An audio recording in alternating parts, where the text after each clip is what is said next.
Assalamu alaikum, my dear students. How are you all? I hope all of you are fine. Okay, dear student, welcome back to my online English class. My today's topic is narration part 4. That means I conducted 4 classes on narration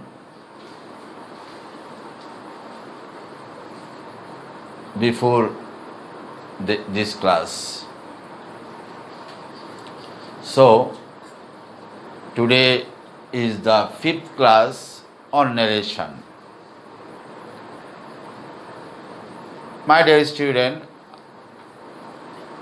for your kind information, I would like to mention that I am maintaining a sequence in presenting my classes on different topics. So, if you enjoy the class regularly with attention, I hope you will certainly be benefited, and all my effort will be fruitful. Otherwise, it will be in vain. Okay, dear student, at the very beginning of my class, I would like to invite all my students to join the class and enjoy it to make the class fruitful. Dear student, I have already written 5 sentences.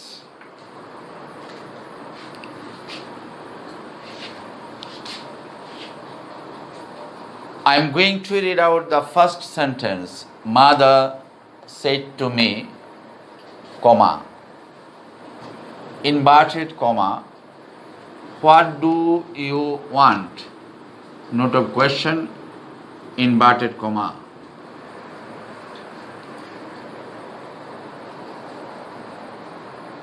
Number B, mother said to me, comma, inverted comma, what did you want? Note of question, inverted comma. Next, she said to her father, comma, inverted comma, where did you go yesterday? Note of question, inverted comma. Next, she said to me, comma, inverted comma, how were you? Note of question, inverted comma. The last one, but not the least. I said to her, comma, inverted comma, let us go to the seashore, inverted comma, and full stop. Dear student, how many sentences? There are 5 sentences. The first 4 sentences are written or have been written in the interrogative sentence or using the interrogative sentence or according to interrogative sentence. In my previous class, I also discussed interrogative sentence, but that was yes no question. But my today's class is based on WS question. WS question, and the last sentence, number E, is written from imperative sentence. The last one has been written according to the rule of imperative sentence. Okay, dear student, now I would like to start my class. Please be attentive. Can you do the first one?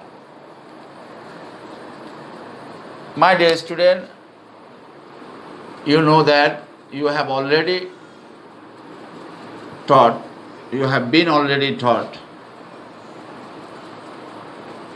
This part is known as what? Reporting verb, and the part that is written in inverted commas is known as reported speech. First of all, we have to identify the types of sentences of reported speech. সর্বপ্রথম আমরা কি করব? Reported স্পিচের সেন্টেন্সটা নির্ণয় করব। What do you want? What, WH word, do, auxiliary verb, কোন টেন্সের? Present indefinite tense, use subject, want মূল ভার্বের প্রেজেন্ট ফর্ম।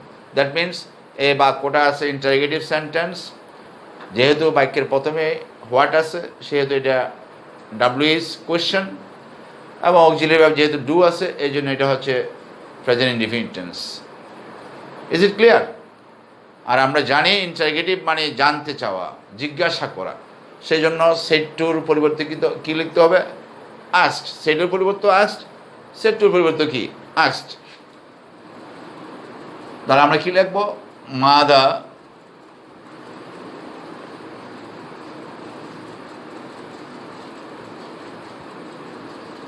asked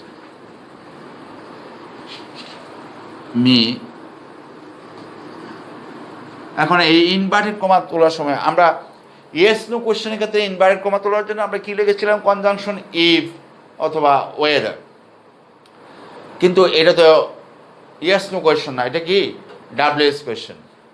WH কোয়েশ্চেনের ক্ষেত্রে যে WH ওয়ার্ডটা থাকবে সেই WH ওয়ার্ডটাকে আমরা কনজাংশন হিসাবে কি করব? ব্যবহার করব।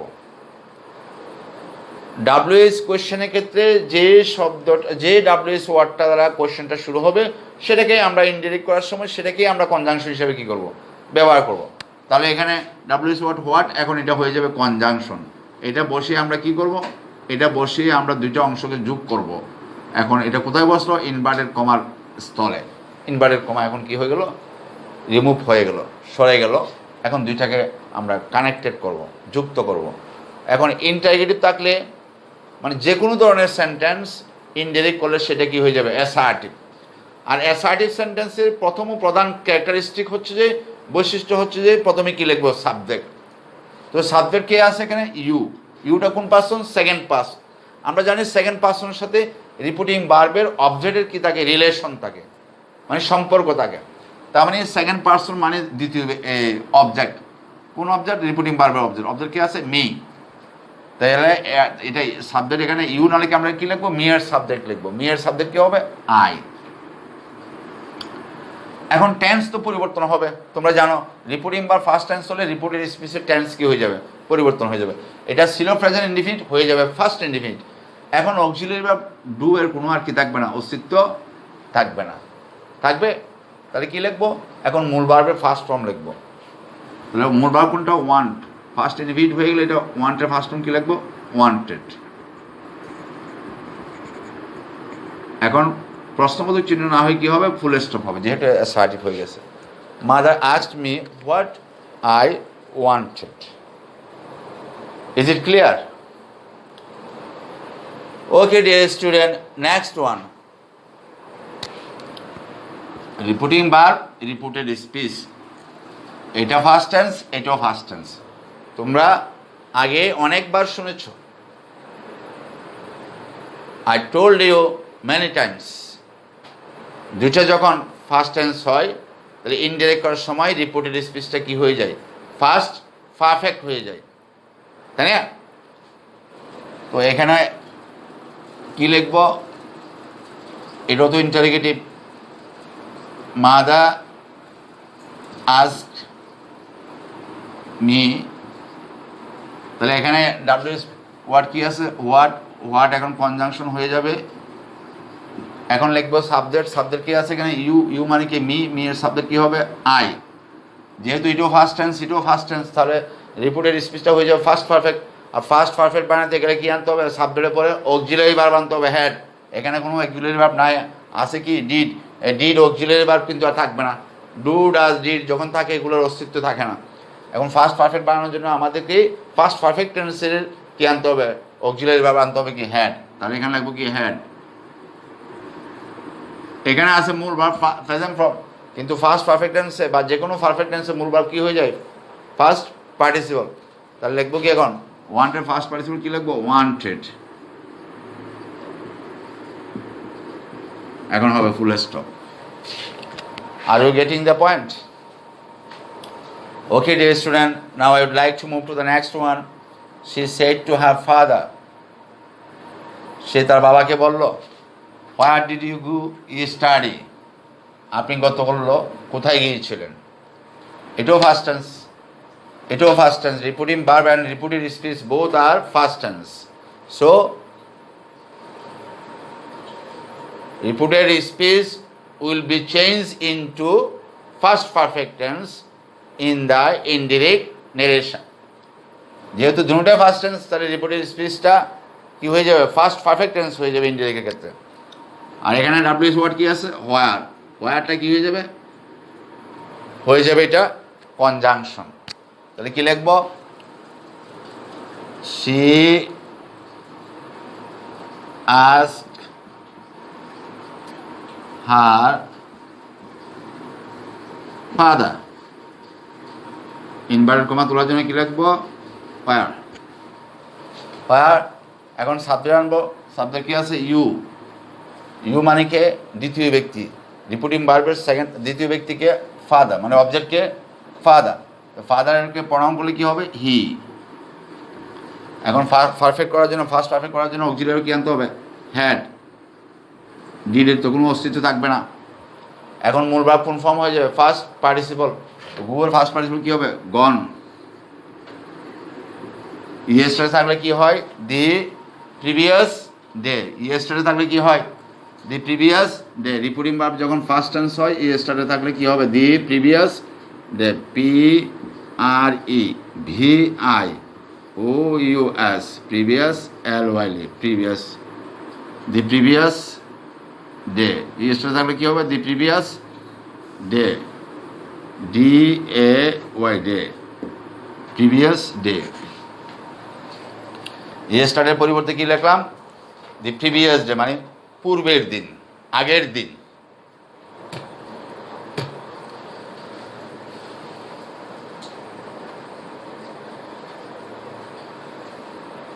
Okay, she said to me, how are you?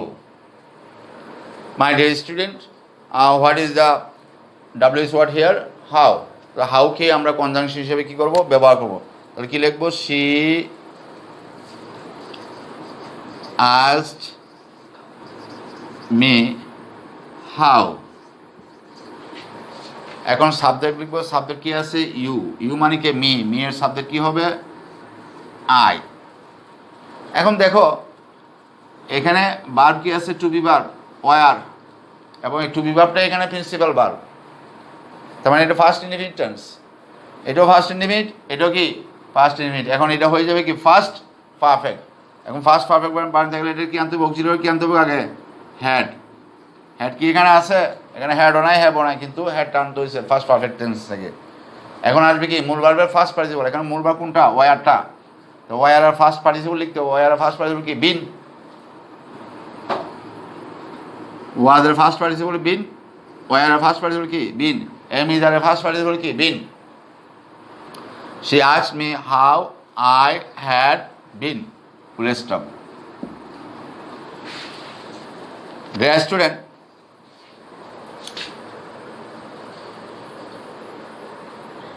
you have already enjoyed a class